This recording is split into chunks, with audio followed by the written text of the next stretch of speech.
Hola.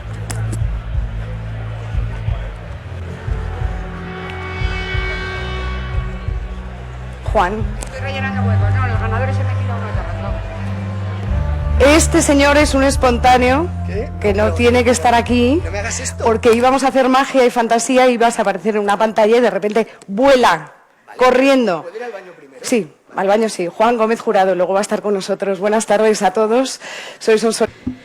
So good evening, everyone. My name is Sonsoles Onigam, so I'll be hosting this event at Espacio Fundación Telefónica. It's a very special day for all of us because we will be welcoming Patrick Rothfuss.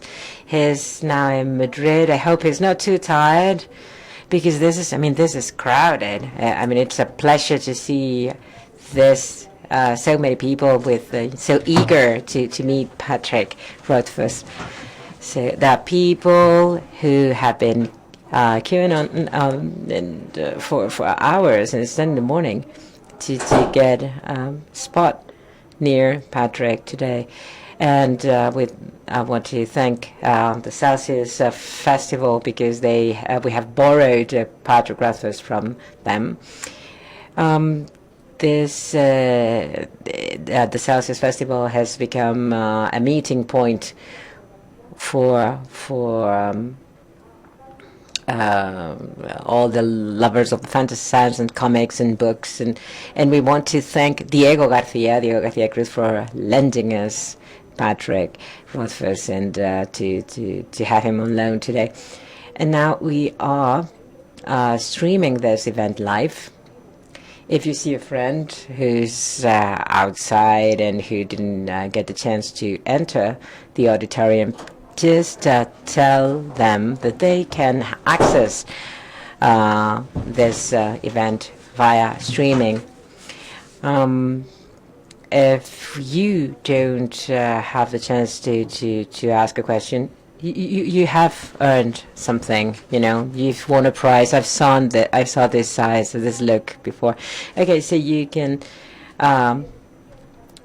follow Twitter and hashtag #Rothfuss.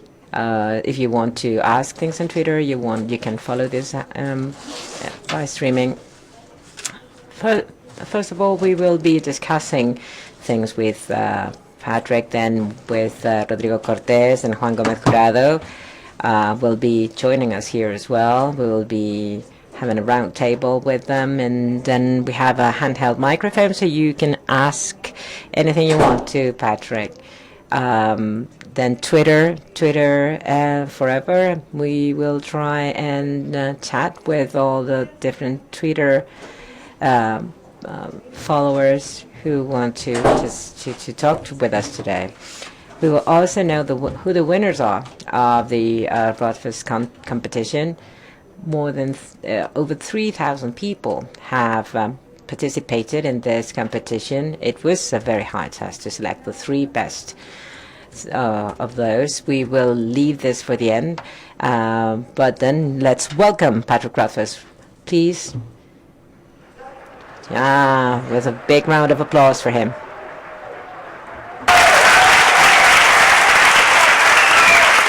Good evening, Mr. Rothfuss. Thank you for being here. Thank you. It's more than a pleasure. It's really an honor. Thank you for attending our invitation. I know you arrived to Spain this morning. I hope you are not so tired. No, you don't it's okay. have so much jet lag. It's perfect because I'm a night owl myself, and so it's the middle of the night back home. It's perfect for me. Yeah, a ver si Rothfuss va a querer que se nos haga de noche aquí. Well, maybe Rothfuss wants us to stay here all night long. Yeah, as he's a night owl. So we're speaking about fantasy literature. We'll be discussing books. If I do this, what? Wow, this is what happens. Rodrigo Cortés, Juan Gómez Jurado, they will be joining us later on for the chat. And we will, we don't want to hear you. No, later. We will discuss things with you later. Bye. And don't eat the potato omelette. It's for Patrick. Okay.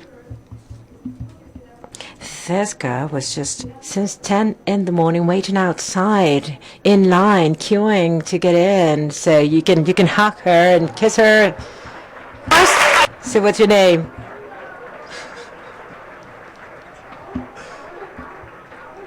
Yeah. I like your cloak. De eso se trataba. Mírala, ¿eh? Bueno, take your seat, please. Oh, yes. Rothfuss, but So let's be brief, Mr. Patrick Rothfuss, because the big thing here will be the discussion. I'm sorry, I'm getting a little used to hearing this here and hearing it through these earphones too. I did hear something about being brief. I can't necessarily promise that. No, vamos a ver. Lo vamos a hacer en riguroso español. So let's do this in Spanish then, so you can feel, at ease. So, why do we need fantasy? Reality is not enough? Well, reality is okay. But, Charles Dickens, when he was growing up, he read the Arabian Nights. And when he was very young, and he said that when he read those stories, those fantastic stories, he said, my mind became habituated to the vast. Suddenly, all flower pots contain treasure. Suddenly, all lamps are magical. And I think that's what fantasy gives us. It gives us the ability to maybe have reality. You still have reality, unfortunately. But you have maybe a little something extra that can add to it as well. Also, honestly, fantasy is good for the mind. Scientists, they found out, they looked at all of the very creative companies in the world. They look at Google and Pixar and these really high-tech companies. And what do all the employees have in common? They read fantasy. Fantasy makes good scientists. It makes good engineers. It stretches your mind thinking about these things. ¿Puedes recordar? Do you remember how Quoth was born? How did you lay the first stone of that story? When and how was that moment? I remember thinking that I wanted to write a different sort of fantasy story.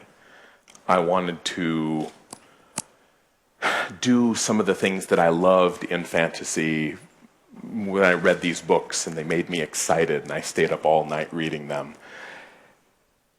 And I knew it was going to be not the story of clashing armies and that sort of fantasy. I wanted it to be the story of a man's life. And I had just read the journals of Casanova, who's a real man, and he wrote them when he was 70 years old and exiled from France for being Casanova. And I thought, this is amazingly interesting. He's just telling the story of his life. And I thought, so you can just have somebody tell the story of their life, and that's really interesting.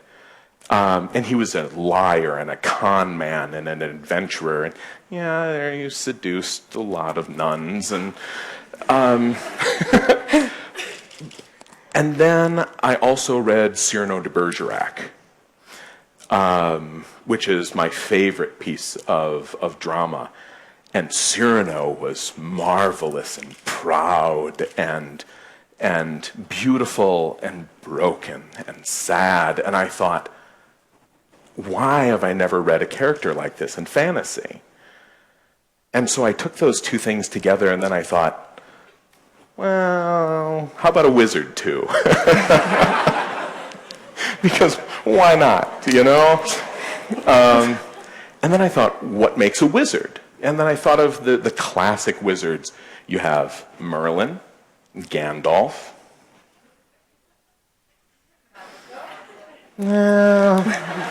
He's very new. He's very new to the game, Dumbledore.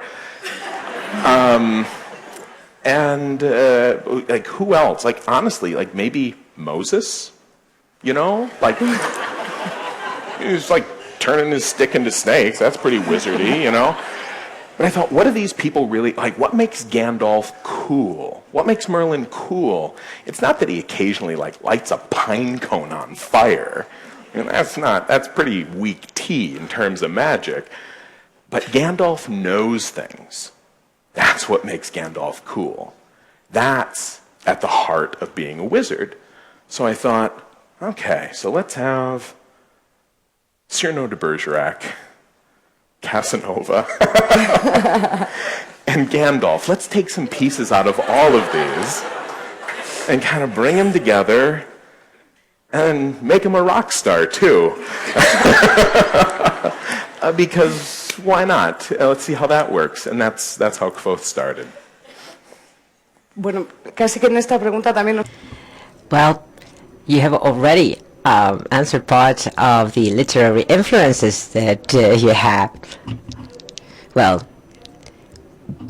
so what feeds your fantasy? What is the fuel that you need for developing your own fantasy world? What's the what that I need for developing my own fantasy world? Yeah. I missed a word in there. Yeah, what do you need for fueling your own fantasy? Yeah, what are to feed your fantasy? Caffeine.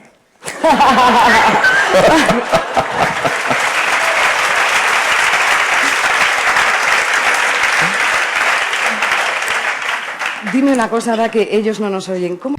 Now that nobody's listening, how can you connect so powerfully with your readers? I mean, because you never fail. You always do it. You always succeed. Very early, it was actually one of the very first pages that I wrote.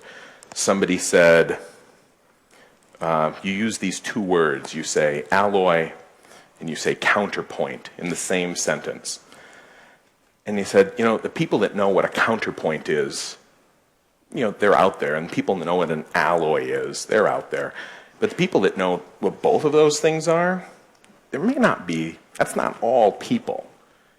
You're kind of limiting the people that you might be writing this book to. And I thought, I'm okay with that. I thought, my readers are going to be smart.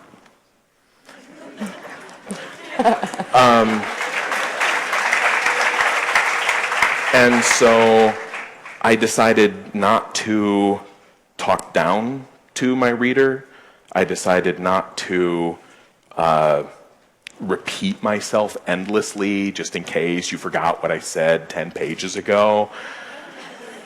I was trusting you to keep up. And I did not know if that was going to work. But I made that decision early on, and I think, I mean, y'all have really impressed me. Who knew there were so many smart people in the world? Hay una dedicatoria There is volumen de la trilogía, el último que conocemos hasta ahora, que me... there's a dedication in the second volume of your trilogy for your son, almost apologizing for the time that you've missed out, not being with him. Is it, you know, all this time that you are not with your children, you know, does literature make it up for you? I mean, being such a gifted and talented author, is it good enough to compensate for all the loss? No. I would like to lie to you, but I'm not good at that. Sometimes I would come home, and he was very little, like maybe, like almost a year old. So he could stand up, but he wasn't good at it. And I remember coming home after working for like 12 hours on the book, or 16 hours. I work in a different house with no internet in it, so I can actually get writing done. And then and so sometimes I would go there and I would write for 16 hours, then I'd fall asleep and I'd wake up and I'd just keep writing again.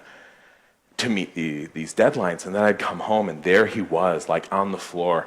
And who has kids? Who has like little kids? There's had little kids, or you've like little brothers and sisters. You've had exposure to a kid of that age where they're just like all love.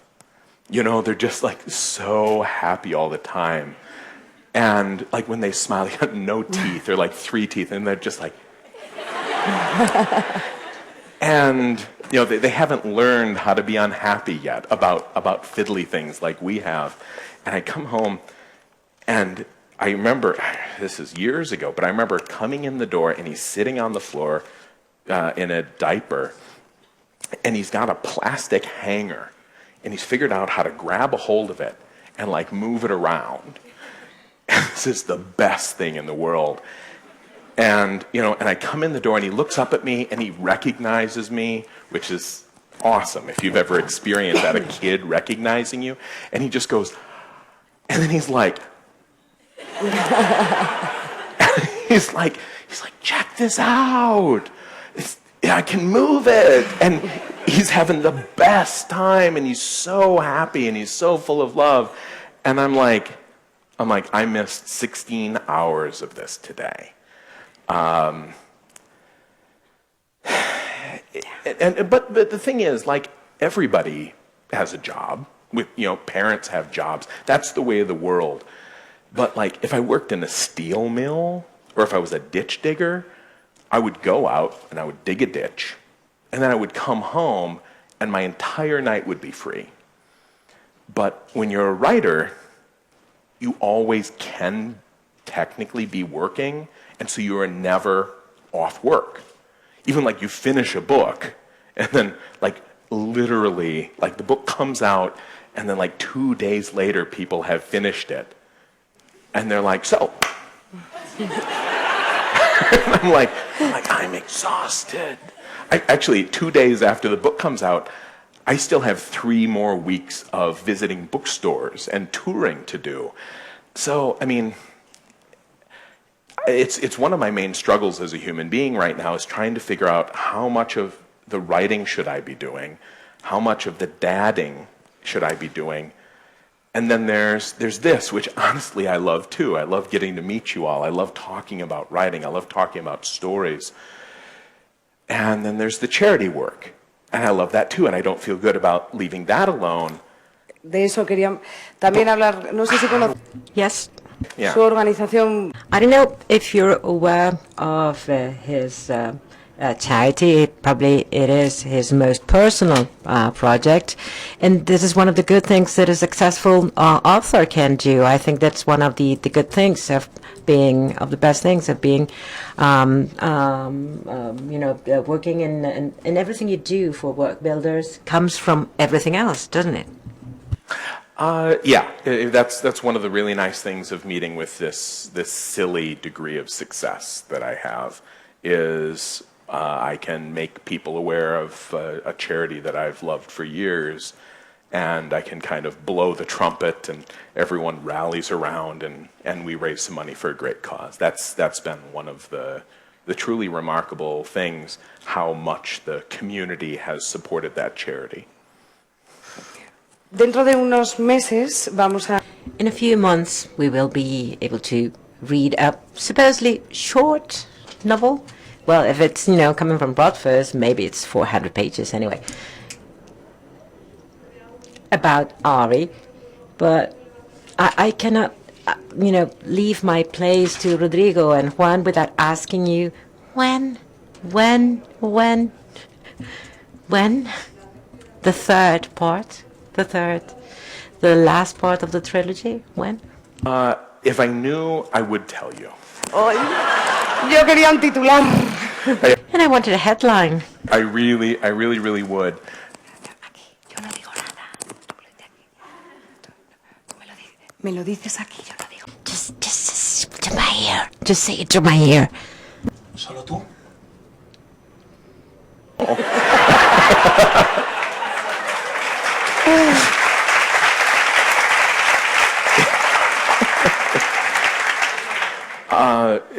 One of the biggest mistakes I've made so far is the first book came out, And everyone said, my editor said, so the next one you have a draft, right? I'm like, yes. She's like, can we do that in a year? I'm like, yes.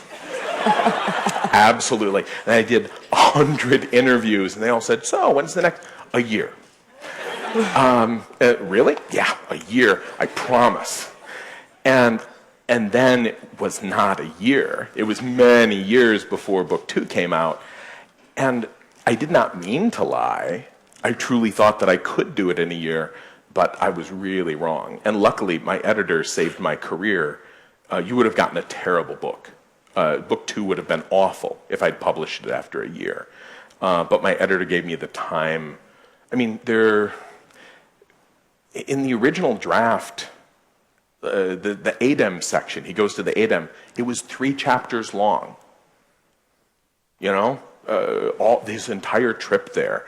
You have no idea the changes that happened in there. In one of the early drafts of the book, there was no Ari at all. There was no Devi. You know, he was buddies with Lauren. I mean, when I say that I revised the book 100 times, I wasn't just running spell check. I mean, I was like pulling pieces out, and it was a mess, you know. So when I say I don't know, believe me, if I knew, I would tell you. And if I could make it ready tomorrow, I would do that. But I need to get it perfect. And so in between now and then, there's other things that I can write that are much easier for me to finish, and I can give you something. You know, I know that you want to, you know, just because you want to eat dinner doesn't mean that you have to skip breakfast, you know? Or in the case of this Ari novella, you know, a snack, you know? Bueno, vamos a seguir hablando con Patrick. So we will continue talking with Patrick and digging more and more on those parts of you, those sides of you that are not so frequently talked about or discussed in the press or everything. So so Rodrigo Cortés and Pedro Jurado, who is going are going to be joining us. We will be discussing with them about their new novels, their new books. I'm already 5 minutes late, and I don't want to take any more time away from you. So Rodrigo, Juan Gómez Jurado, please come over here, because Patrick and all the people here are waiting for you.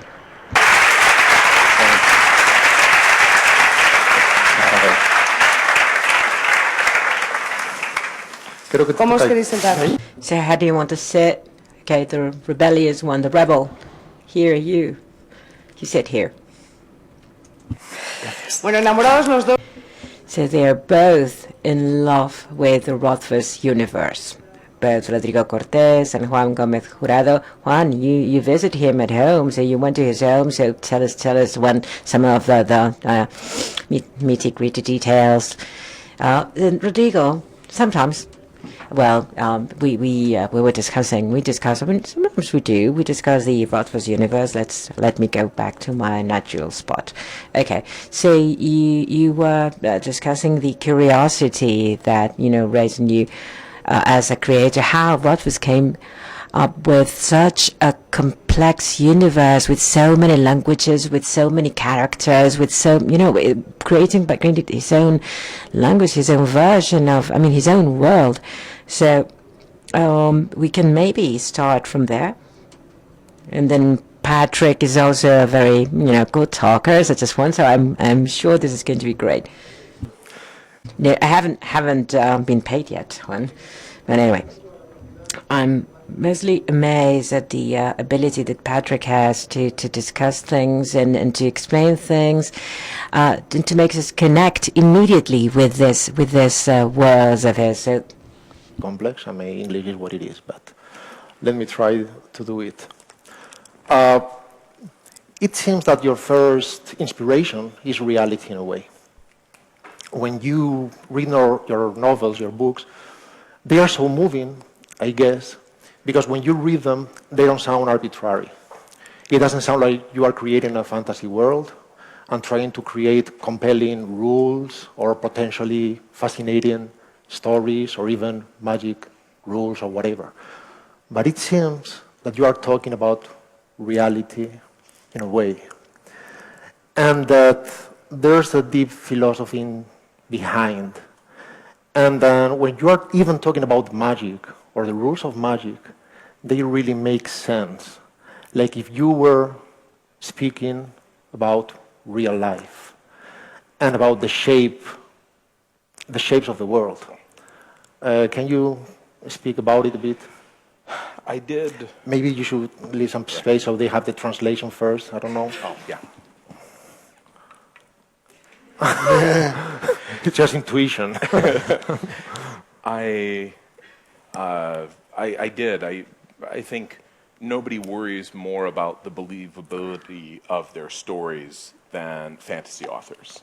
We know we have, a harder climb than anyone else. If you have a story set in New York or Barcelona, everyone's like, okay, I know that's real, and you just move forward from there. But fantasy authors have to work to sell you on the idea of their other world. And so I also wanted it to be, some of my favorite authors have been nonfiction authors. And I'll listen to one of them, I doubt very much many of you have heard of. His name is Garrison Keillor. And he does a radio show in America. It's called The Prairie Home Companion. And he tells these little stories about nothing. About, it's like he was sick and he was getting like this homemade chest remedy. And it's a 20-minute long story, and he tells it, and it's absolutely fascinating, just in these small details. And so I thought, maybe I can bring some of that fascinating nature of the small parts of the world into my fantasy world. And that will make, my world feel very real. I've always worked to do that, and I'm glad that it worked for you. It did. Juan, ¿qué te provoca la obra de...? So Juan, what do you think about Rothfuss? What does it generate in you? Well, I told him when I visited him 2 or 3 years back. When I was little, I read Lord of the Rings. I think I read it more or less at the same age you did, 12, 13 years old. And my mother, who was always a very practical and sensible person, said, well, why are you reading this? This is getting you nowhere. And I said, when I visited him at home, I said, well, it has brought me here to be able to visit one of my most admired authors. When you read The Name of the Wind, you feel what I felt. That was true. There was such a powerful reality behind. If this is what I want to write, then it's I should retire now because I will not be able to reach these heights.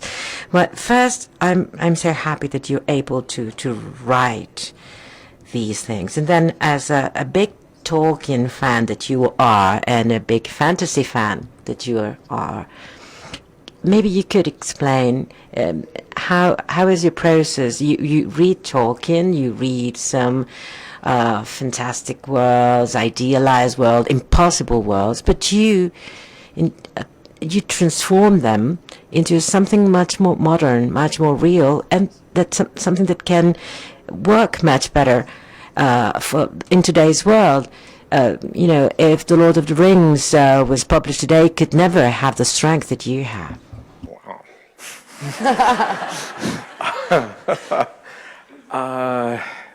I don't know about that. The truth is that Tolkien and I, is there a word in Spanish for geek? Mm-hmm. Is it just geek? Freaky. What's Freaky. Freaky? We do our best. Yeah, that means a little different in U.S. If you wanna earn all these people to your cause, you just need to say yo soy friki. It's like I am a geek. So well, what's funny is my friends in the U.S. we all call ourselves the freaks. Yeah, it's not the same. Not quite the same. Yeah, it's a false friend. But the truth is, Tolkien was a geek for some things. he was a language geek, and he was an epic fantasy geek, and he was a mythology geek. And so those things came into his world, and those are like the strong bones of what makes his world real.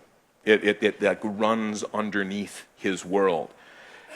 But I like mythology, but like I'm a language geek, but I'm not a linguist. And Tolkien was very much a linguist. He made these languages, and I don't. I kind of fake my languages mostly. But I'm a geek for economy and currency.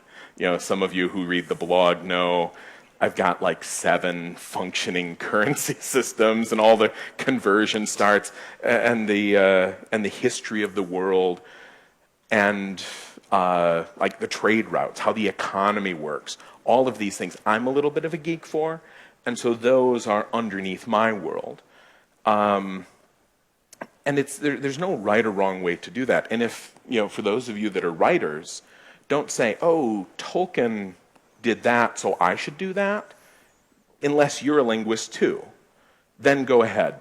But if you love anthropology or psychology or whatever, go with what you're a geek for, and that passion will get into your world, and hopefully it will infect your world, and it'll infect your readers. Infect isn't a good word. I shouldn't. No, it is. It is a great word to use. Yeah. Well, and passion can be infectious. Enthusiasm is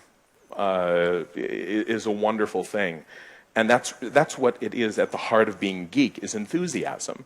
It's something that we love beyond sense. These different things that we're geeks for. There's something I'm really interested in again that has to do with the way you reject, or you seem to reject Manichaeism. In your books, things are not naturally good or bad. Every quality has its potential contrary. And you play with lights and shadows with much nuance. So, and it also affects our character. Quoth. I'm not sure that my pronunciation is That's good. Right. More or less. How would you say that? If I think about it too hard, I can't do it. It's quoth. Quoth. Quoth. Okay. I will never do that. That's good. Like, however it is in your head is the right way. You know? Live with that. Quoth. Quoth. For instance, you see that he has everything at the reach of his hands. He potentially could be a king. He's full of skills. He can do whatever. And at the same time, sometimes when you are 17 or whatever, you think that the world is for you and that you have a straight line to success or whatever, and then things start to happen. And one of those possible endings is that you become a really poor man that never took advantage of what he really could have been. So you really like to play with nuance in that sense and with moral in that sense? Yeah, the one thing that I didn't look at Tolkien specifically and say, oh, I don't want to do these things, but I did look at overall fantasy, and there were some things that I didn't want to do, and I specifically avoided. And one of them was, in Tolkien, there's talk about evil a lot. And it's a very easy word, but I don't know if I buy evil as a concept. I just don't know if I believe in it. And I believe in people being selfish, and that's a terrible thing, you know? And the more selfish you are, the more you go in that direction. I believe in people being rude, you know? And that, you know, as you go down that spectrum, you engage in behavior that a lot of people would probably, you know, slap that evil label on. But Tolkien wanted kind of that black and white, you know, there's civilization and the ruin of civilization. I never bought into that. That's one of my least favorite things in fantasy. Not that it hasn't been done well occasionally, but the whole, like, the guy that wants to destroy the world, like the evil wizard, you know, who wants to destroy the world. And I was like, I don't get that. It's like, because I might be super powerful, and I might want to control the world, but if you destroy it, like, where are you going to keep all your books? I mean, where are you going to live if you destroy the world? And it seems to me that anyone smart enough to get that much power would also realize that you're part of the world, and that doesn't make good logical sense. So I avoided evil, and I just had people. I like talking about people, and I like mystery. I like doubt, and so instead of kind of laying out the truth of things, there's a lot of opinions about how things work. You don't have the narrator say, this is how it is. You have like 4 old men arguing in a bar, you know, about, and they all have different opinions about how the way things are, which I don't know about you guys, but that is much closer to how my life works. Oh, it totally works. Oye, es muy curioso en esta concentración. This, concentration of talent per square meter, which we're having here. That side, and that side. No, don't be modest. So, director, the film director, Rodrigo Cortés, is about to get a screen, to get a new movie. Well, it's not a secret now. Well, I was trying to give you some promotion. I mean, he's going to publish a novel, then a writer is going to get a movie adaptation in Hollywood, and then Patrick Rothfuss maybe goes for a TV series. So, what could give you a series that a movie couldn't? And that's the first question. And then secondly, 3 different creators with different tools. How do you make it to both get the attention of both a reader and a viewer? Why a series, Patrick? For you. Why the series? I thought about a movie for a while, and people approached us for movies, but the more I thought about it, you could do a good movie, but I don't think it could be a good movie that was also a good adaptation of my book. So much of it, partly because of that gray area, so much of, well, and here's a secret, like, my book has no plot. And like, movies are about plot. There's a thing and a thing and a thing and a thing and a thing, and then a gunfight, and then it's done. And it's like, and my book doesn't do that. I have like 18 plot threads that serve the function of a plot mostly. I'm sorry to show you the man behind the curtain here, but it doesn't follow any sort of traditional narrative structure, which is part of the reason I had to revise it for 14 years to make it work.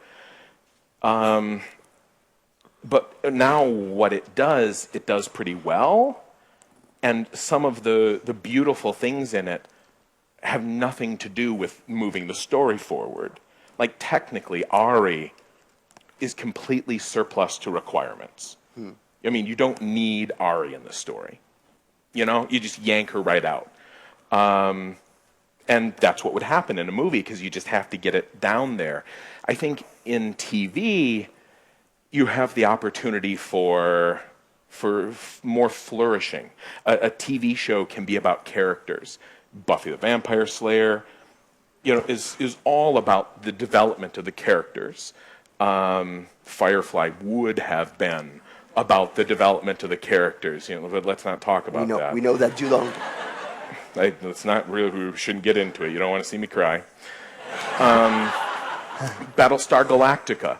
All of these, if you look at them, somebody might go, oh yeah, they're fighting in space a lot. But that's not what Battlestar Galactica was about. It was all about the characters. Buffy was all about the characters. And then you got like a treat. It's like the treat is the action. It's like, ooh, a monster, and she beats it up. But if you watch it again, if you watch the series twice, you're going to be tempted to fast forward through the fight scenes. You will never fast forward through the dialogue and these characters interacting with each other. And so that's why I have high hopes for a TV thing. I'm speaking a lot about reality for a fantasy author, but I think that it has to do with reality again. The pace of your books has so much to do with real life. This is another secret, another magician behind the curtain. But the first time I read your book, I was so interested in it that I thought on the possibility of trying to get the rights or whatever. And I remember that the first thing I thought is that it can't be done. There's no movie inside this, because movies are so tight in terms of dramatic structure. And in real life, things doesn't happen this way, like in your books. That's a good point. Even revenge is not the engine of the character or whatever. You may want to revenge or whatever, but then you go to some stage and maybe you fall in love, or you find something interesting there, or you have to study or whatever, and you stay there for a couple of years, or for 4 years, or maybe you even forget the initial reason why you were there, and that's what happens with your books too. There's no dramatic structure in that sense. And with series, like The Walking Dead or whatever, Yeah, that's a great example. you just want to know what's going to happen with the characters. You want to live there, you want to know more about him, you have the time, you have the space. So I think it's wise. I mean, maybe you can do an amazing trilogy or something like that in the best case scenario. But a great HBO series or whatever would probably be the perfect field for you. I wouldn't say no to HBO. There's another thing which is very important, which related with what Rodrigo said, and about the impossibility of making something valuable and related to your book with quotes. And it's that you made something very brave and bold as an author, which is to let the character, your main character, the real, authentic possibility of failing. You know, that's something that no author does, ever. You know, except Rodrigo. I kill them, actually. Yeah. They don't even fail. They I just have die. a lot of problems with that. We will talk about later. But, you know, when I write a book, I am thinking that the end of the book, it has to be, in a sense, in a way, it has to be commercial. Because of that's what my readers want to read. And you did something that was totally incredible, which is, I'm going to write the book, but even myself, I don't know how it's going to end. Because of that's you remember the conversation that we had. When I told him, let me know about the ending of the third book. And he looked to me right in the eye, and he said, and why? What? He fails. And that was something that gave me the chills. You know, because of, it was kind of, wow. That's something that no one think about when he's plotting. Well, you don't plot. So, tell us something about that possibility of failing, because I think it's really fascinating. Well, and this shouldn't come as a surprise to anyone, because it's right there at the beginning of the book. Yeah, in the very beginning. You know,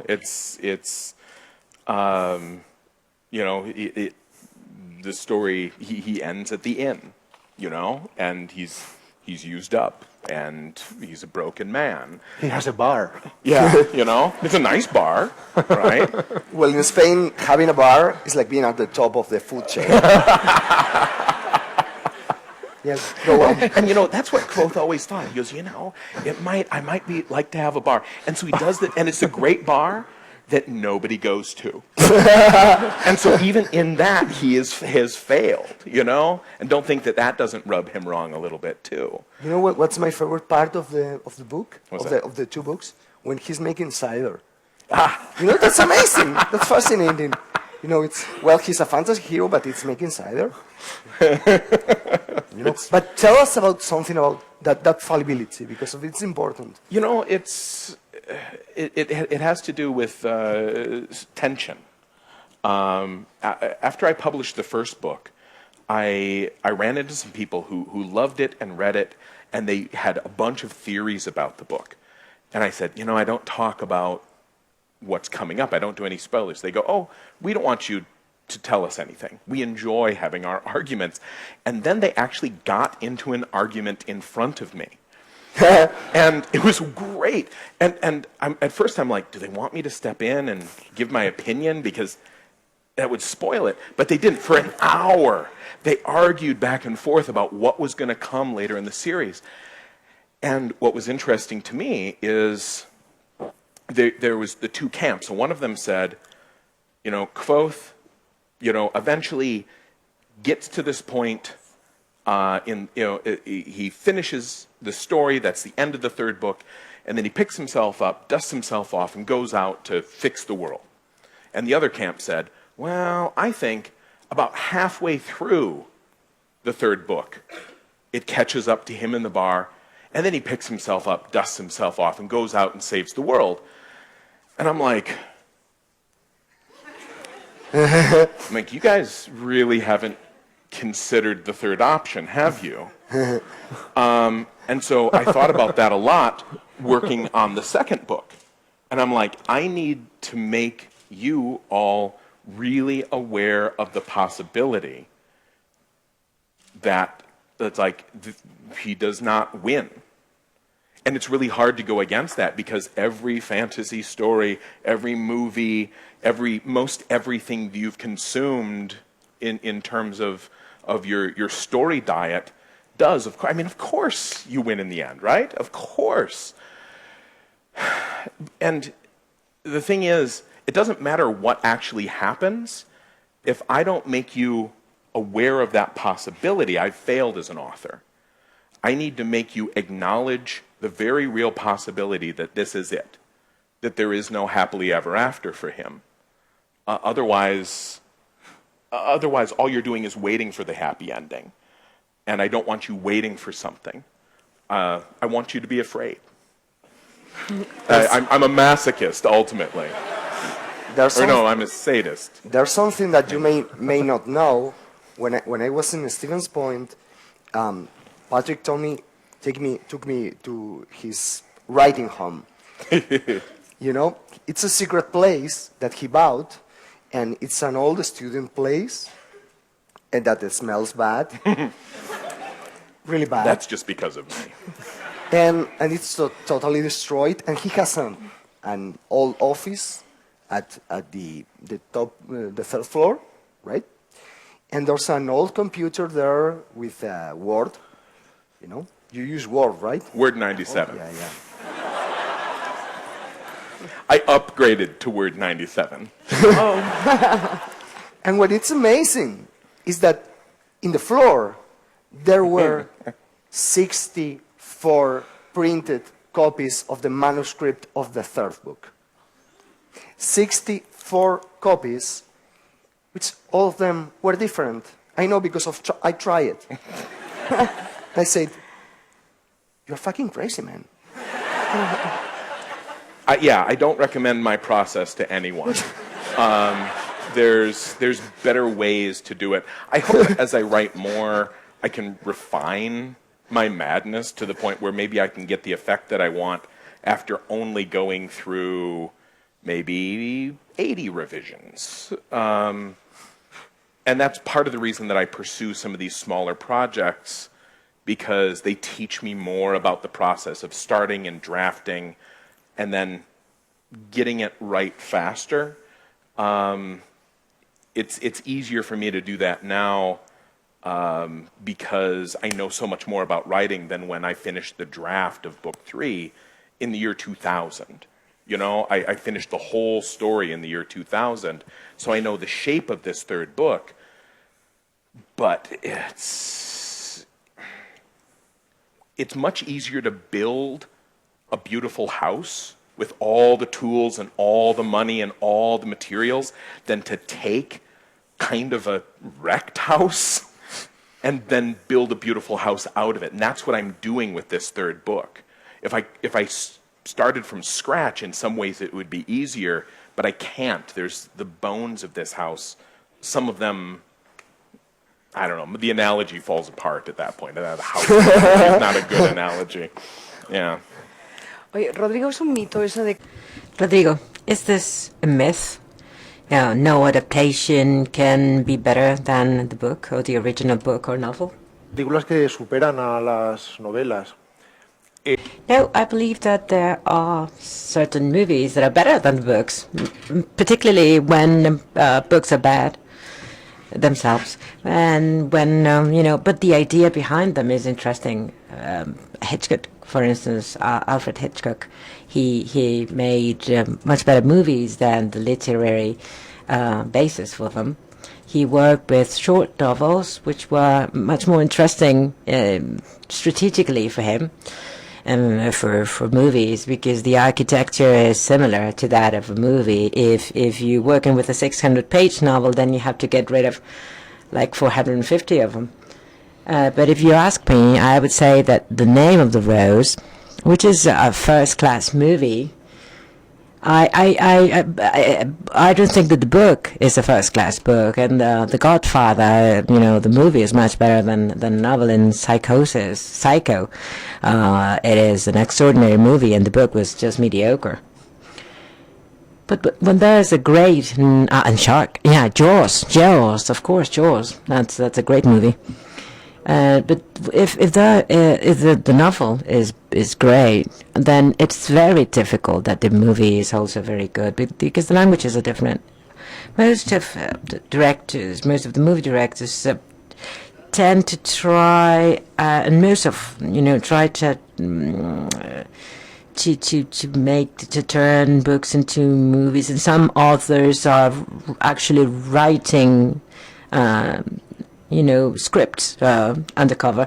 But if the literary world is much far larger, and the spirits and the motivations behind the characters and everything behind them, that's very difficult to transpose to the screen. Well, I think that the story is the first thing that attracts a movie director, but then there has to be something else. So do you get involved for instance, if you're a book a writer, how much do you get involved with the director of the movie or the series? But who is this question for? Well, for all of you. Well, I'll begin myself. So I'll just say, just quote Hemingway: the best relationship you can have with Hollywood is to get closer to the border. And, because they have to fence them in, then you take the script, over the fence, then get the money that they throw you back to you, and then that's the best thing you can do. Well, is that going to be your own relationship with Hollywood? Because he added, because in Hollywood, they are all a bunch of assholes. Yeah, well, but then, yes, I was not thinking about doing that.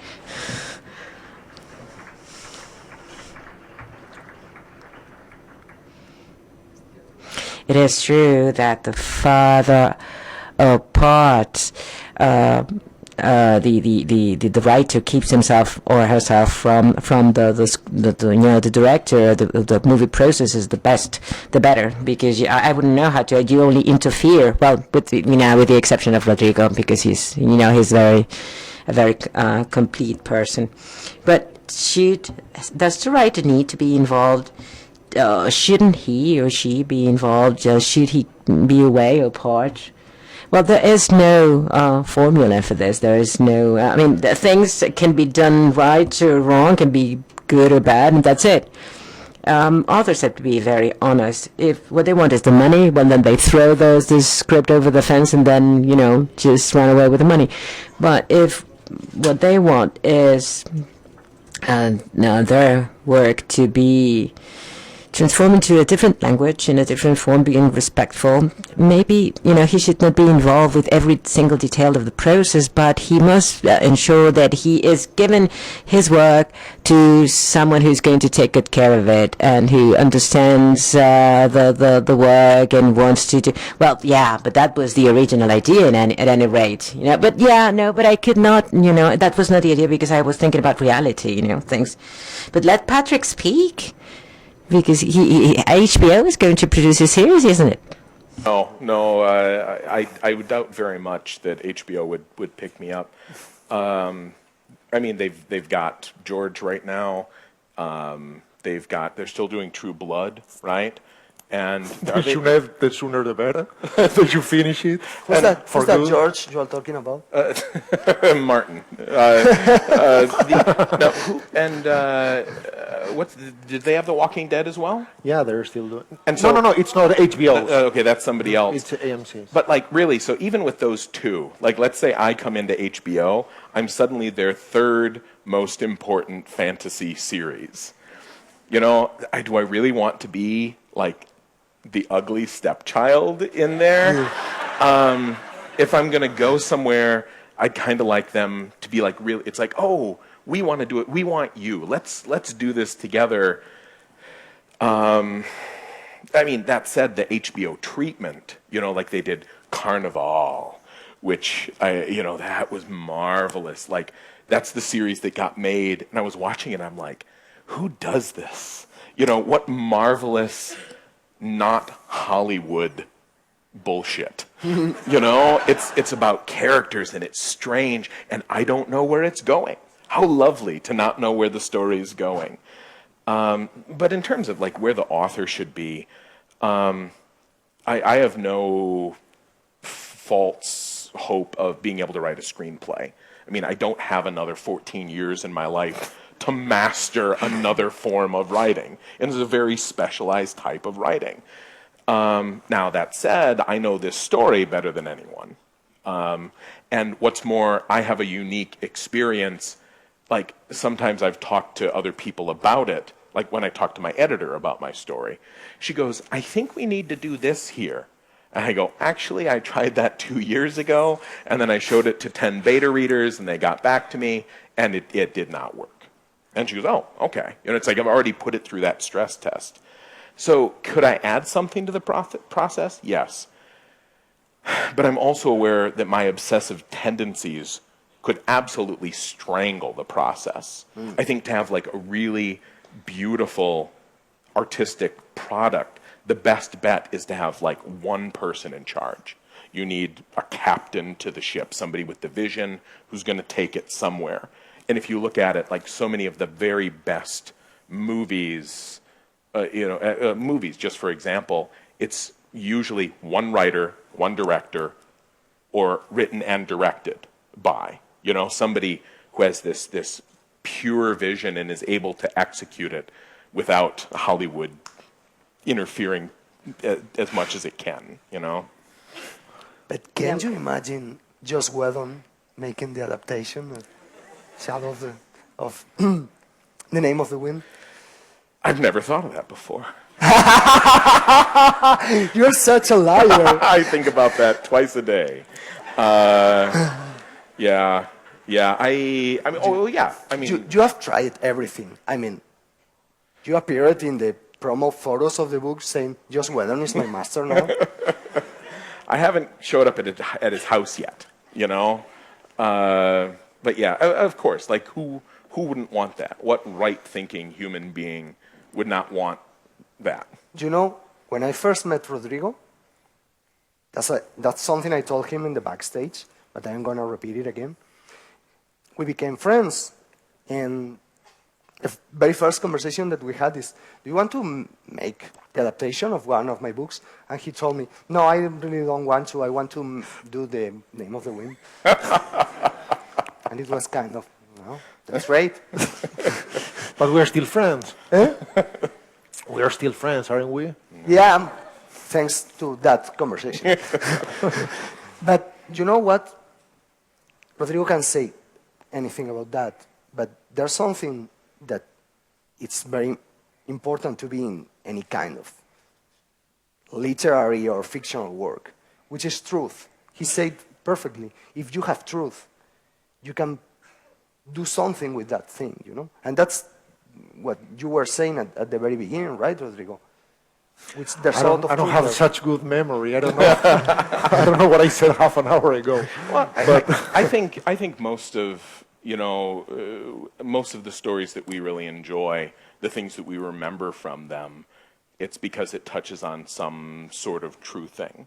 You know, like if you think about Jaws, you don't really think about like the constant, you know, like them being threatened by the shark.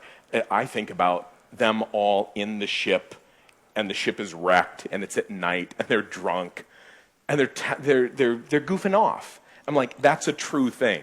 That's what people in a bad situation are still people, and they're gonna be stupid and get drunk and tell stories. You know, I mean, that's. I would maybe say truth is great, but if I had to pick between truth and story, I'd pick story. I would say something different. It's like reality is good, but truth is better. I like that. I like that. I like that a lot. Story can give us true things that are sometimes so true that it's hard to show them without lying. We're getting a little meta here. And there's something funny even with fantasy or whatever. Un poco, ¿eh? Is that- Un poco. Yeah. Let's lower down, please. Rápido, que vas por ¿Qué va? Twitter. No. Yeah, there have been complaints, some tweets. No, tweet is burning right now because they really love it here. But as you have been a bit, meta lately, Pat, say something to the streaming fans. 6,000 people there. Say hi. Whatever you want. My phone doesn't work in Spain, so I can't see what you're saying. Here, I finally got a smartphone. I finally get on Twitter, and then I come to Spain, and look what I have here. This is a great place to say that. Exacto. Oye, Rodrigo. I mean, Telefónica. Yo creo que Well, Telefónica, well, he just, he just did it. He just showed it here. Okay, so please, Telefónica, get Patrick a smartphone, please do. Avilés, No, que no. si no está conectado. No iba por ahí. He's leaving for Avilés. I get back to my hotel room tonight. Bueno, see? You're just yeah. rubbing it in now. People saying that you look very attractive with that T-shirt. Oh, really? You like this?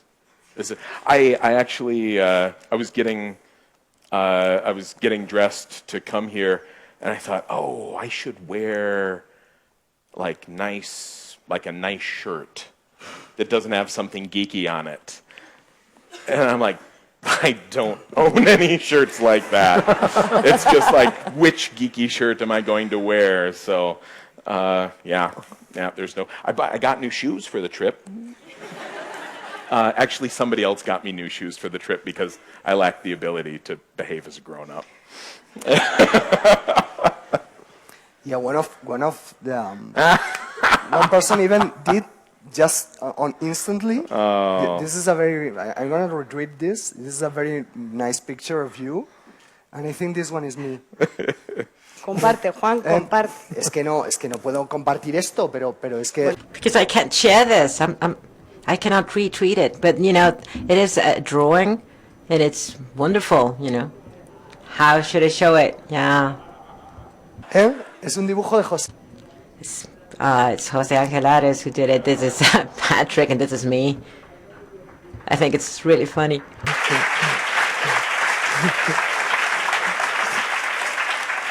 This is the magic of social networking. No, sin duda, de las redes sociales y de Internet. Yeah, without a question.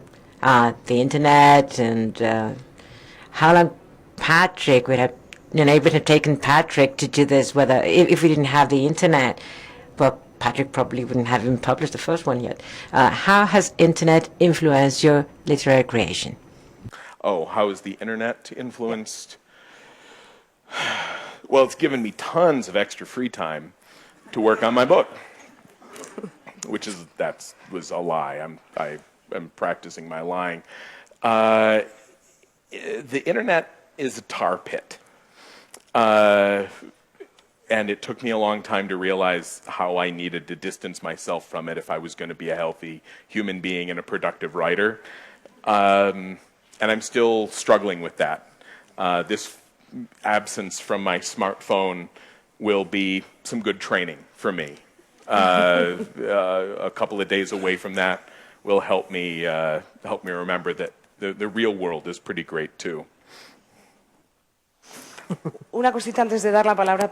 Just one last thing before we give the floor to all of your readers. I'm sure they're eager to ask you.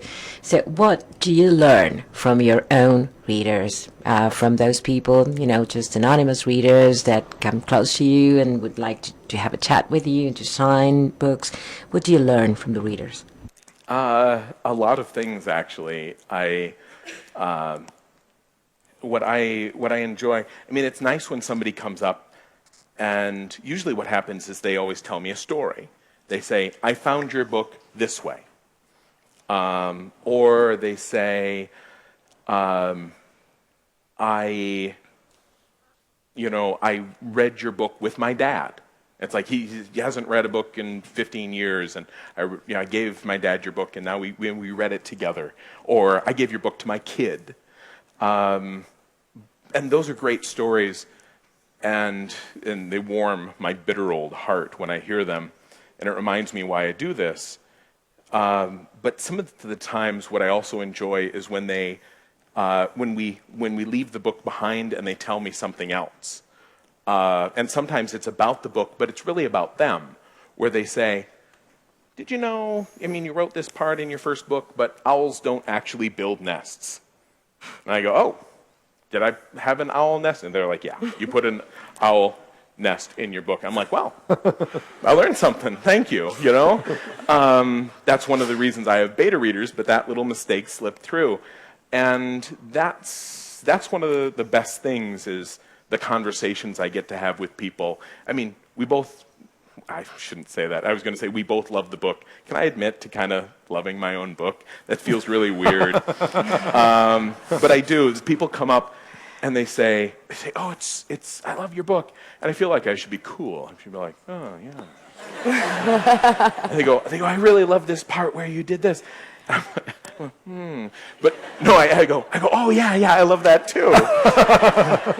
But then we move on and we talk about the fact that they like to pick locks, or they like to, free climb, or they like to, do any of a number of things. And it's like those are the neat things that I learn. Esos lectores de pruebas, ¿cómo los... So how do you select your proofreaders? And could you tell us what they are, how they are? Is that, any particular age, any particular, occupation to have this selection of proofreaders? The secret to being a proofreader is to meet me 10 years ago so that now I trust you. There are a lot of my old friends with very varied career. Very few of them are writers.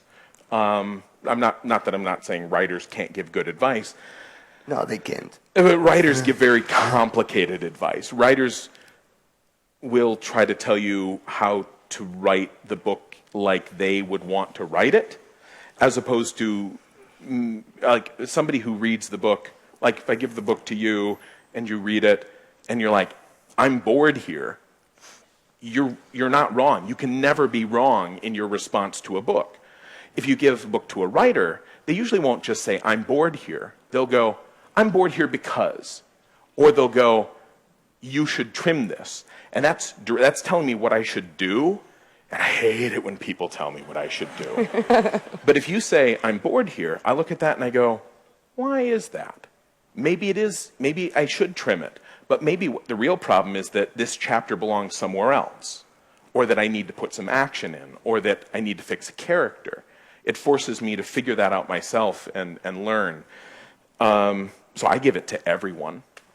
Biologists and and plumbers and everyone. But do you know what happens when, Rodrigo is one of the persons that I most admire in the world.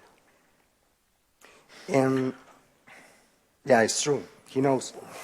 And when we were having a hamburger a couple of years ago, and I told him the plot of my next book, he told me, that's impossible. And I said, I practically take notes of everything that he goes saying when we are together. And he told me, that's impossible. And I said, no, that's not true. Because at some point, you need to say, even to your friends, no, you're wrong. Oh, yeah. And it happens to you as well? Oh, sure. And that's why I get a bunch of beta readers, because I'm very convinced that I'm right all the time. And so I hear from you, and you might say, I'm bored here. And I go, well, I need that there. And then you say, I'm bored here. And I'm like, well, I really like it. And then you say, I'm bored here. I'm like, shit. I've got to... No, and like, you've outvoted me at that point. And once... And I don't really ignore it if one person says it, but you learn to trust your own hunches. And that's why I get so many beta readers, 100, 200 beta readers, that I bring in at different stages of the story. But yeah, you need to pick and choose when you're going to listen and when you're going to ignore it. And there's another thing. Everybody can detect a symptom, but detecting the cause is an entirely different thing. I had a friend say to me, I trust anyone to identify symptoms.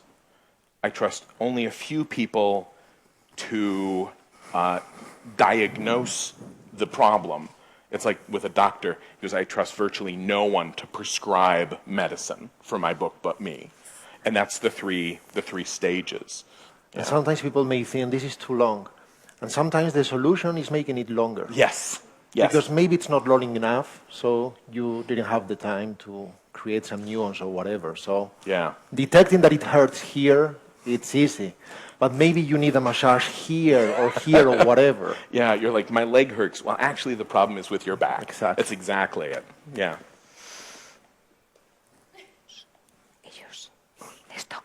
It's them. It's their turn. So ¿Veis lo que queráis? Mira, por allí... the floor is open. So any questions? Si lo quieres hacer en inglés también, Voy a ¿eh? intentarlo en inglés, que ya que... You can also ask in English, whatever you prefer. Kind of nervous right now. Me too. You have already released 2 out of 3 books, and right now you're working on the 3rd book, and I was wondering if, when writing the 3rd book, does it happen to you that you suddenly come up with a great a storyline for the book that you cannot include because you already have the 1st and the 2nd book already published? And if so, how do you deal with that? Sometimes I do get a good idea for, and usually what happens is I'll write it, and then usually once it's written, then I realize it's not going to fit. Are you talking also about the things that I wish I would have done previously? Yeah. Yeah. That I don't have to worry about as much.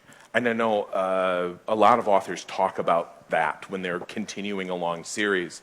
For me, not so much, because even though it was a very rough draft that I finished in the year 2000, I did finish it all the way to book 3. I know how it ends. And so then, I think Tolkien said it. He goes, I wrote the book from the beginning to the ending, and then from the ending to the beginning. And I did the same thing, you know, where I know where it's going, and I revise it so many times that I don't end up having that hindsight remorse very much. There's only been like a very few times with that. That's the one of the pluses of going through this elaborate process that I do. Thank you. So it's a good idea to have a draft first. Yeah, if you're writing, get to the end of the story. You can't do really good revisions until you finish, until you know where your ending is. Thank you. De rojo. Well, good afternoon. Is it working? Just wanted to ask, why did you choose Ori for the small novel that is coming out? You're assuming that I am a grown-up who makes plans. I really like that character. That's why. I'm really fond of Ari too. What I did was I owed George Martin a story for his anthology, and I thought it was the Rogues anthology. I don't know if that's been translated into Spanish yet. Not yet.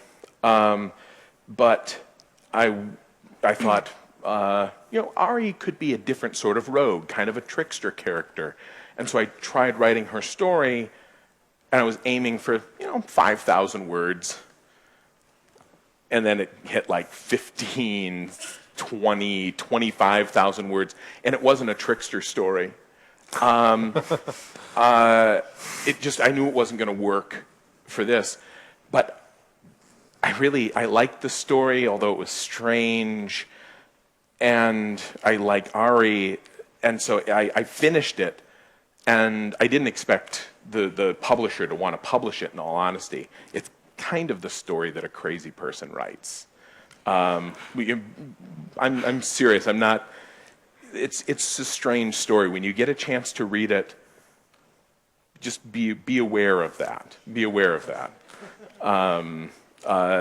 But I finished it, and I kept working on it because I do love Ari, and I learned a lot about her in this story. Great, thank you. Patrick, en Twitter, Aurora quiere preguntar. Aurora, by Twitter, wants to ask, to what extent the Fae world is known by Master Eladin. Will we know something more about the Fae in the next book? Okay, so there's two questions there. Two questions that you are not going to answer. They could have been 5. Now, I don't give things up about the third book. Now, but let me walk you through a logical argument here. In the story so far, you haven't had Kvothe tell the story of how he met Bast, right? However, Bast is obviously, he enters the story at some point, right? And since there's only one book left, it makes sense that Bast and Kvothe would meet in this third book. And Bast is so I'll let you draw your own conclusions for that second question. Can you give me that first question again about Eladin? ¿Hasta qué punto el maestro Elodin conoce el mundo de los Fata? Fata means fate. I'll need it from the translator too. Yeah.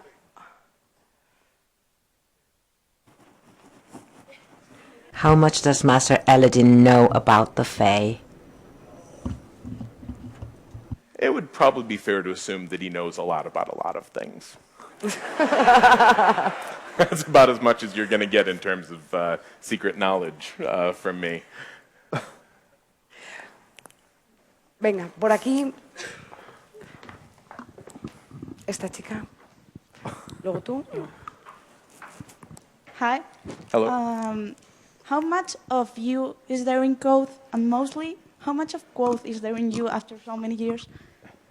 That is, the second question is really smart, because a lot of people assume, like they see me write up an interview and they're like, oh, it's pretty obvious where Rothfuss gets Kvothe, because he writes in kind of that same snarky tone. So it's obviously just me with a red wig, right?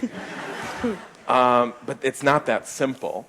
I've been working on these books now for almost 20 years, and I've been writing around behind his eyes, and I've been writing the words that he says, and at this point it's kind of impossible to tell where one of us starts and the other begins.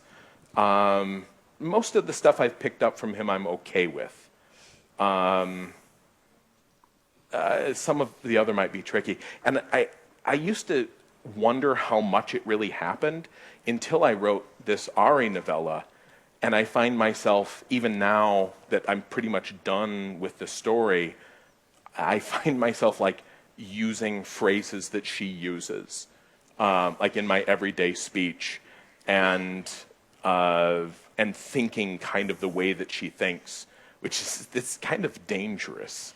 It makes me really, I'm going to have to think really hard about what sort of books I write in the future. Yeah, I like if I wrote the sort of books that you write, that would be, I don't know what would happen to me with some of those dark characters. Oye, sobre los libros del futuro. Then about future books. And just let me ask, is it possible that there will be a book only about Elodin, only about him? It's possible. And you're not the first to ask. And Elodin's really interesting. I can think, I would probably really enjoy writing that. I don't have one kind of in my head now. I have a few stories that I wish that I had the time to write, but I haven't. Those are kind of stacked up now. But yeah, I think it's probably just a matter of time before you get one where Elodin is the star of the show.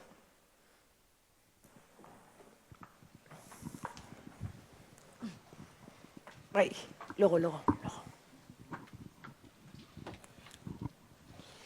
Señor Rothfuss. Well, my name is Hector Ramos.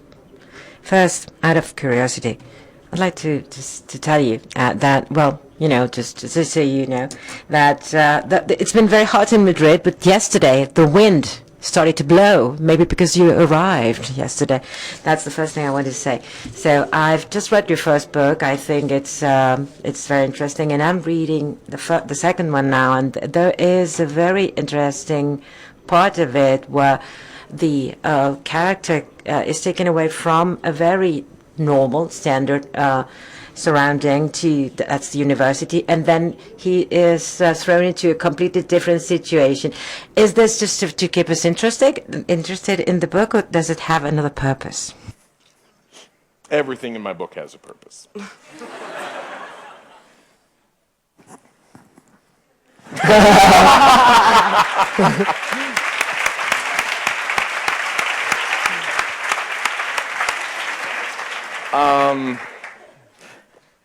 Everything, when I'm writing, I try to make sure that every scene does at least three things. Every choice that I make, every conversation that happens needs to accomplish at least three things. Otherwise, it's not pulling its own weight in the story. That means it's not enough to just have, I mean, we've all read books sometimes where suddenly two people, like there's a bunch of action, then it stops and two people have a dialogue that's like almost like an essay where it reveals a bunch of information you need to know before we get on to the next part. And we find it irritating for the most part because we kind of want things to move along. That's just a scene that's doing one thing. And so I always make sure, if I'm putting in some information, I want to slide it in subtly. I want there to be action. I want there to be movement of a plot line. I want there to be a change or in character relationships. You know, I need at least three things. Otherwise, I try to cut that scene and do what I was going to do there somewhere else. So, yeah, I do a lot of things to make sure to hold your interest because you're showing up to be entertained. Now, is that the only reason that happened? No. But, yeah, there's many reasons. ¿Qué actor cree Rothfuss que podría ser? So, who is the actor who could play Quoth, according to you? Never seen an actor and went, yes, that, there. I honestly have no idea. There's a few other characters that I've thought of. Like, honestly, I would love a younger Natalie Portman for Denna. Mostly because she's like a really good actress. But the physicality is right, too. She has that oval face. She's very pretty. And I think she has the chops to pull off what's probably going to be the most difficult acting job in the whole series.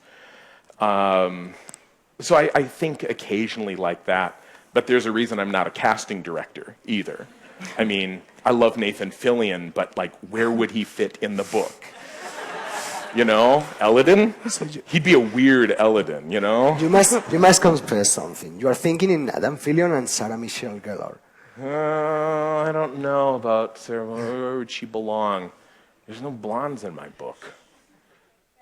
If you haven't noticed, like, I shouldn't say this out loud. Spain is a very dangerous country for me because it's full of dark-eyed, dark-haired, beautiful women. And if you notice, like, all of the women Quoth kind of falls for or describes as extraordinarily beautiful are all dark-eyed and dark-haired. So, yeah, I don't know where Michelle Gellar would go there. I was thinking in Buffy. Well, yeah, in my book, though. It's all about my book. We could get her a wig, I suppose. Chico. Hello, Patrick. Thank you for coming here.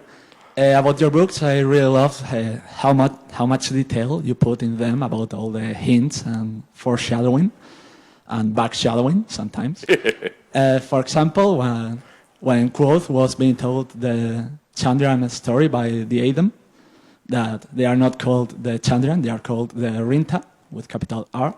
It really itched my brain because I kept thinking, I've read that word before.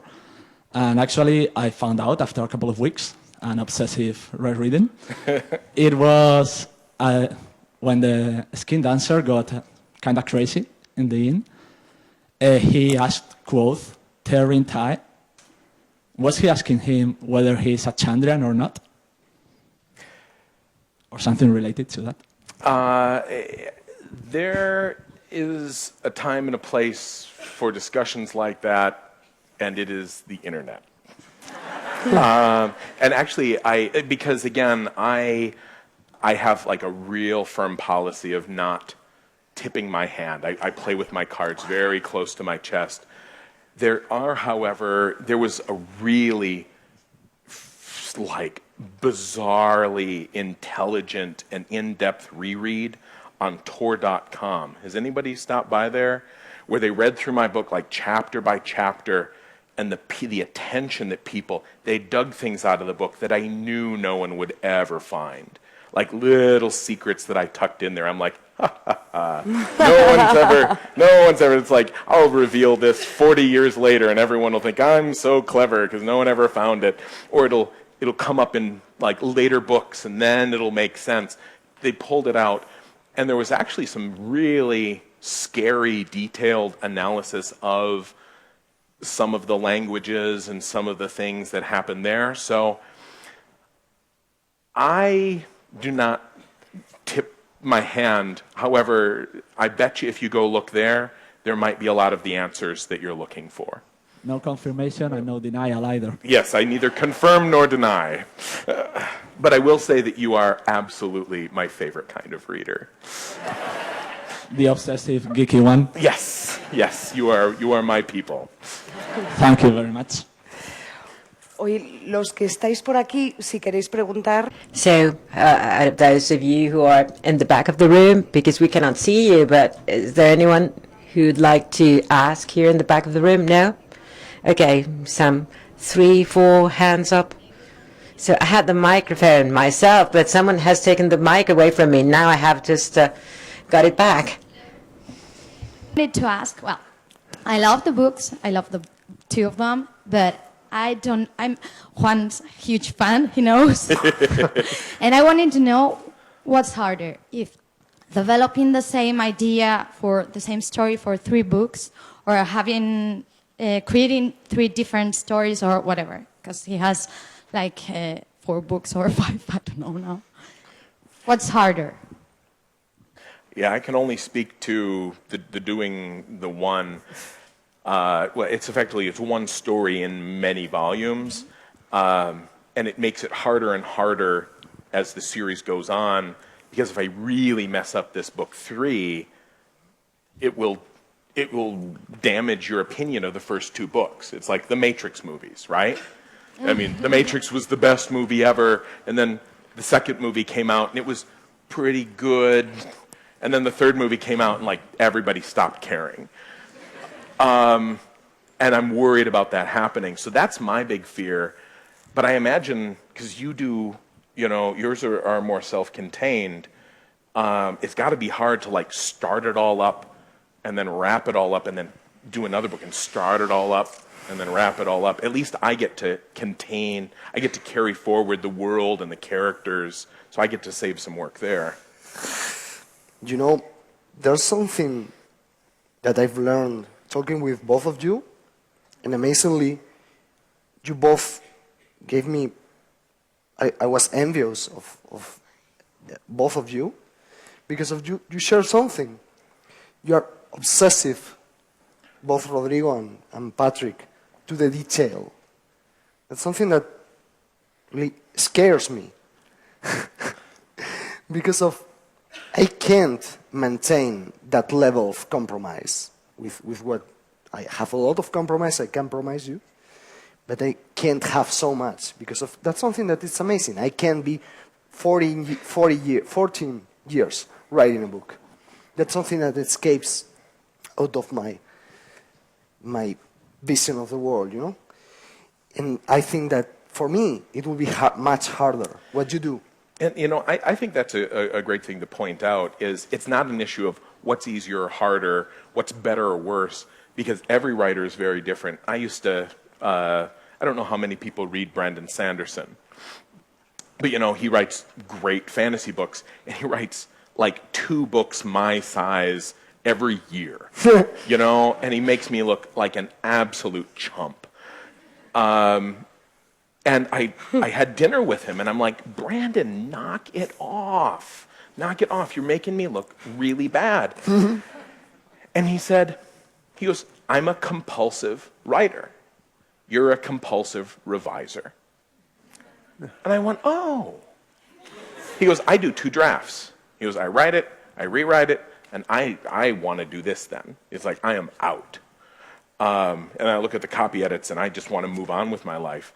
So I think a lot of it has to do with the personality of the writer involved. Me, maybe I'm built more for the longer series that I can obsess on. Thank you.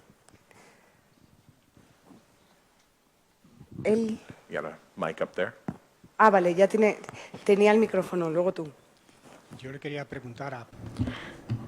I'd like to ask Patrick Rothfuss, what type of preparation has led you to become such a great writer? I just did it a lot. I mean, if in terms of preparation, you all get to see me at the end of the process. People are like, wow, Rothfuss came out of nowhere and he did this fantastic book and what a brilliant writer.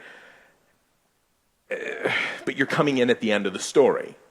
I mean, I wrote many, many awful books.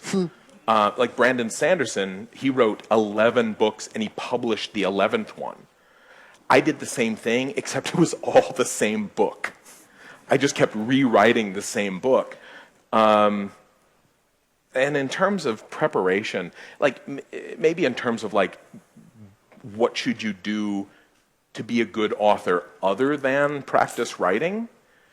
In that question, I will say, like, live an interesting life. I mean, get your heart broke, make mistakes, break the law, fall out of a tree.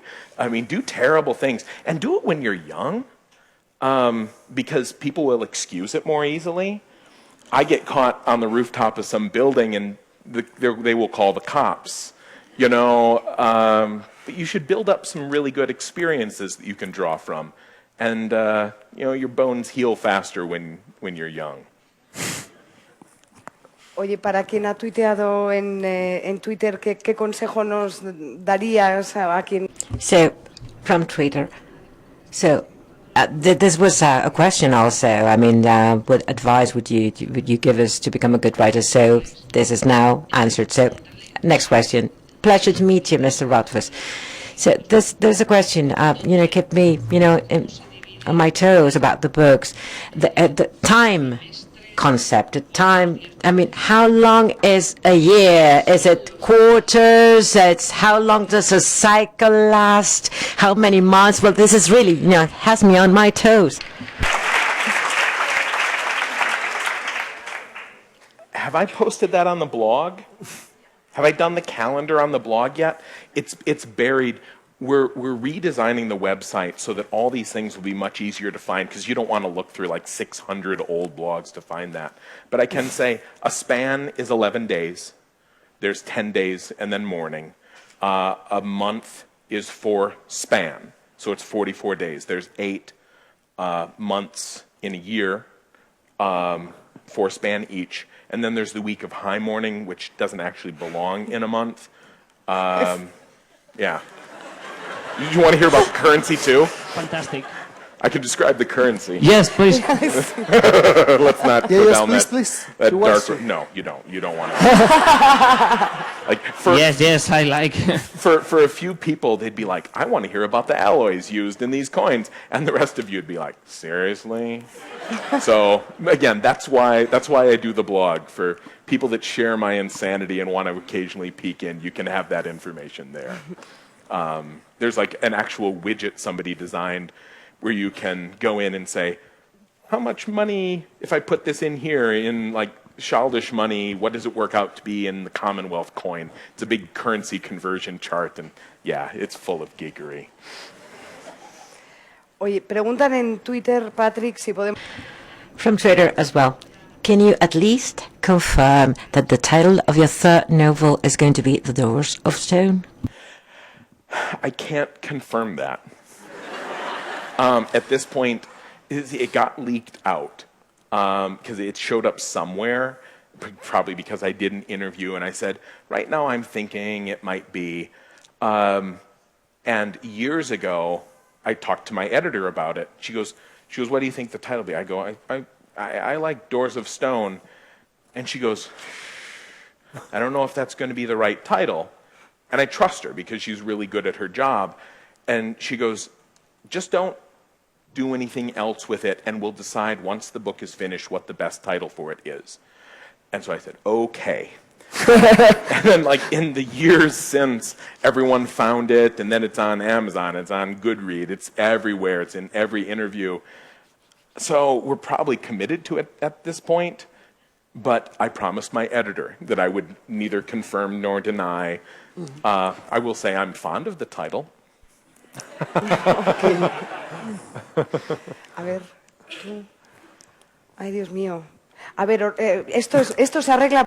Okay, so what do we do about time? 15 minutos. ¿Cuánto tiempo, por favor? Alguien que me diga cuánto tiempo. So how long do we have? So we will know how many. 5 minutes only. Oh, well, and we have to do the winners and the award, oh, well, there's lots of things. Okay, so 2 short questions over there, 1 question, this, you need a ball and throw it, and the one who catches it will, okay. With new technologies and with Amazon now as a publisher, so what do you think about the new publishing trends, recent trends? I can answer that in a minute and a half easy. It's way too big. It's way too big.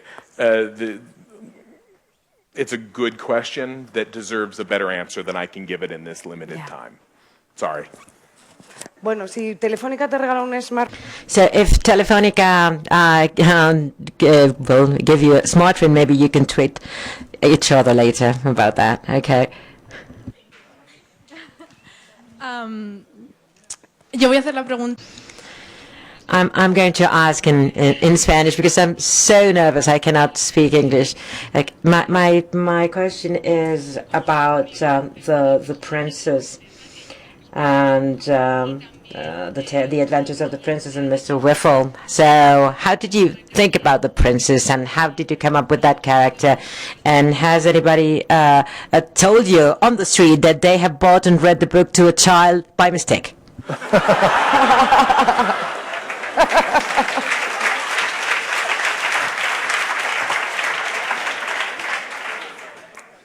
the story came from a story I told my girlfriend one night before bed. There's more details, but I'll move on to the other part of your question, which is, I read the book to someone who was a kid. And like the thing is, I never intended it for kids, but what I quickly learned is people read it to, you know, their 8-year-old, their 10-year-old, and kids loved it. Kids thought it was awesome, especially little girls. At first they're like, and then they're like, oh, and then they want to read it again. Because like the princess is not afraid of anything. And without even realizing it, like I've written like a profoundly feminist, you know, little fairy tale where the princess is absolutely in charge of her little world.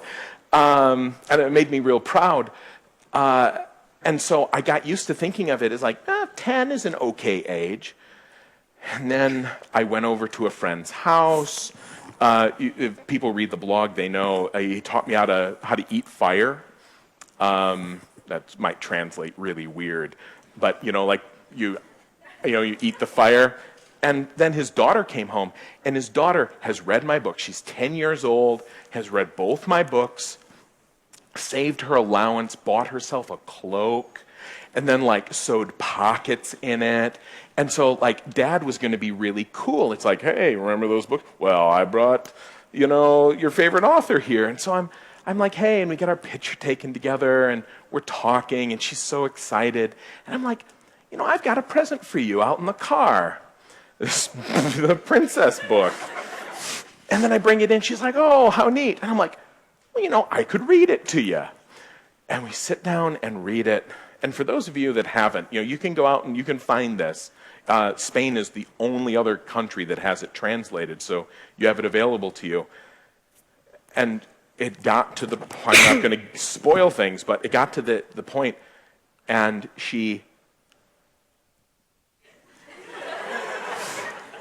it's honestly, it's like one of the worst things that's ever happened to me. I'm not even kidding. Right now, I feel like terrible burning guilt in my chest.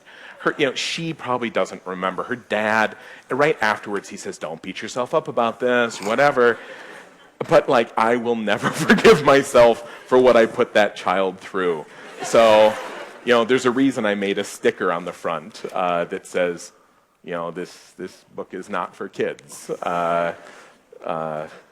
I made it look like an award sticker to fool parents, so I feel bad about that too. Déjame tu capa para tapar. So let me your cloak so I can cover myself up. We don't have any more time, but we cannot. No, please, Francisco. No, Francisco. Come on. Well, come on. Come over here. Move over. Media, Monica. So he's the winner of the Rothfuss competition, of the Rothfuss contest. It was a tweet for 150 characters, answering one of your tweets. Then Monica, the other three that were the winners, they are far away, I couldn't come. There's one from Mar del Plata in Argentina who's very happy, say hi. And then there's he says, I'm a father, I'm a husband and a father, I'm also a geek, and I'm proud to be a geek. And that was, that's the second, and then it's Facundo is his name, and he is in Mar del Plata, Argentina, and very, very thrilled. And can you say hi? Hi. Facundo. Hi, fellow father, fellow geek. Okay. Facundo, iba por ti. Oye, que hoy Argentina lloren escuchando a... So Argentina can cry now because Facundo has won this award. So there's a guy from Albacete and another winner from the Canary Islands going to be there here today. But then, Patrick, it's been a pleasure to have you here. It's been magic. It's thank you, Rodrigo, and to be with us, and Juan, also a pleasure to have you here again. So just great round of applause for him.